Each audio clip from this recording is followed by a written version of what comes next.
क्या कर रहा है ये सब? ये करके तेरा कुछ नहीं होने वाला। मेरा कहना मान और कुछ और कर, नहीं तो तेरा भविष्य बर्बाद होना तय है। ऐसे दिल को चुभने वाले और डिमोटिवेट करने वाले डायलॉग्स तो तुमने अपनी इस स्ट्रगल भरी लाइफ में कई बार सुने होंगे।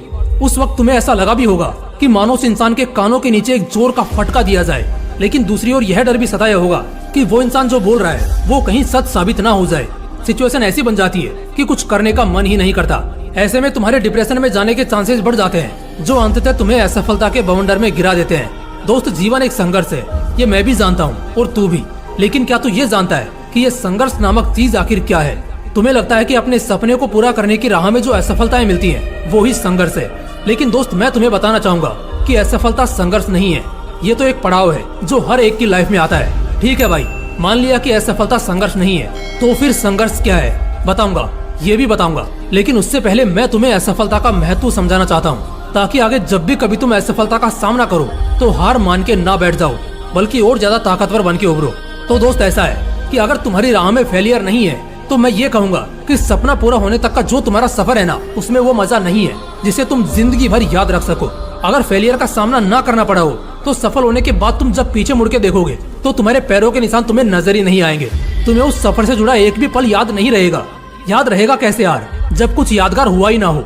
इसलिए अपने बड़े लक्ष्य की दिशा में आने वाले इन छोटे मोटे फेलियर्स को संघर्ष से मत तोलो, इन फेलियर्स को सेलिब्रेट करो। यूरोप में फिनलैंड नाम का एक देश है, ये दुनिया के सबसे खुशहाल देश के रूप में माना जाता है। इस देश में 13 अक्टूबर को एक बड़े ही खास दिन के रूप में सेलिब्रेट किया जाता है, ए डे ऑफ फेलियर। तुम सोच रहे होंगे कि ये कैसा दिन है, शायद फेलियर लोगों को लेकर कुछ किया जाता होगा, लेकिन नहीं, ऐसा नहीं है। इस दिन लोग अपने फेलियर्स को अपनी सफलता की राह में एक पड़ाव के रूप में सेलिब्रेट करते हैं। इस दिन को सेलिब्रेट करने का मकसद क्या है पता है? लोगों के बीच पॉजिटिविटी फैलाना, ताकि लोग डिप्रेशन में जाके जिंदगी बर्बाद ना कर लें। तुम्हारी जिंदगी का संघर्ष तुम्हारे फेलियर नहीं है। तुम्हारी जिंदगी का असली संघर्ष क्या है पता है? लोगों के तानों को सहन करना, उनकी कड़वी बातों का घूंट पानी समझ के पी जाना। सीधी और सरल भाषा में बोलूं तो उन सबको इग्नोर करना।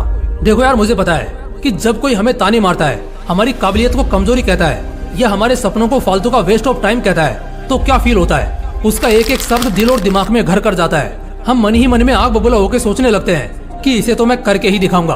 तुम्हें लग रहा होगा कि ये तो अच्छी बात है ना, उसका कड़वा बोल ही सही, लेकिन मोटिवेशन का काम तो कर रहा है और यही तो हमें चाहिए। पर वो कहते हैं ना, किसी चीज को कहने में और उसे करने में जमीन आसमान का फर्क होता है।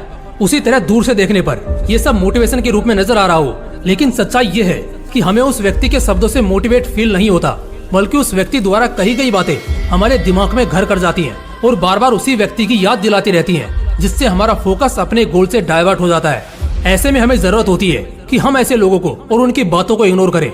मुझे पता है ये आसान नहीं होता। जब कोई व्यक्ति हमें बुरा भला कह दे, हमारे सपनों को पागलपना कह दे, तो उस व्यक्ति के प्रति बदले की भावना जागती ही है। और जाहिर सी बात है, इस बदले की भावना में आप अपने गोल पर फोकस करने के बजाय उस व्यक्ति के बारे में दिन रात सोचते रहते हैं। लेकिन अपनी जिंदगी संवारने के लिए इन चीजों को इग्नोर करना ही होगा। कई प्रयासों के बाद भी अगर तुम इग्नोर नहीं कर पा रहे हो तो इग्नोर करना सीखो।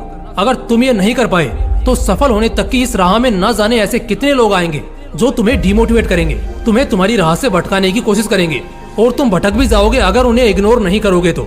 ऐसे लोगों की बातों को अगर दिल में बसाते गए तो तुम इतने भारी हो जाओगे ना कि तुम कितने ही सपनों की उड़ान भरने की कोशिश कर लो, तुम नहीं कर पाओगे। तुम्हें पता है, बस में, ट्रेन में या ऑटो में तुम्हारे बैग का वजन मापा नहीं जाता, लेकिन हवाई जहाज में मापा जाता है। क्यों? क्योंकि उस हवाई जहाज को अगर एक सुरक्षित उड़ान भरनी है तो वो जितना हल्का होगा उतना अच्छा होता है। वैसे ही तुम्हें भी अगर अपने सपनों की एक सुरक्षित उड़ान भरनी है ना, तो लोगों की कड़वी बातों को और उनकी झूठी तसल्लियों को जगह देना बंद कर दो, नहीं तो उड़ान का फेल होना तय है। तुम्हारे मन में यह भी सवाल आ सकता है कि इग्नोर करने का क्या मतलब है? क्या उनसे बात नहीं करनी है? इग्नोर ऐसे करो कि किसी की भावना को ठेस भी ना पहुंचे और उनकी कड़वी बातों का तुम पर कोई असर भी ना हो। इसका एक सरल उपाय है, तुम उन लोगों की रिस्पेक्ट के लिए उन लोगों को सुनो, लेकिन उन बातों को सीरियसली मत लो। एक कान से उनकी बातों को सुनो और दूसरे कान से उन्हें निकाल दो। और लास्ट में मैं यही कहना चाहूंगा कि जिंदगी शरीर के समान होती है, और हम उस शरीर पर जमा होने वाले मैल को साफ नहीं करेंगे तो शरीर और मैला होता जाएगा, जो एक टाइम बाद शरीर को बीमारियों से भर देगा। वैसे ही हम अगर लोगों की बातों को दिल में बिठाते गए तो एक दिन वो हमें ले डूबेंगे। इसलिए इग्नोर करो और जिंदगी में आगे बढ़ जाओ। आपने भी अगर कभी ऐसे लोगों का सामना किया है तो कमेंट में जरूर बताइएगा, और ये भी बताइएगा कि आपने उनका कैसे सामना किया। बाकी अगर वीडियो अच्छा लगा तो आपको क्या करना है ये तो आप अच्छी तरह जानते हो। फिर मिलते हैं नेक्स्ट वीडियो में एक नए मोटिवेशन के साथ। जय हिंद, जय श्री कृष्णा।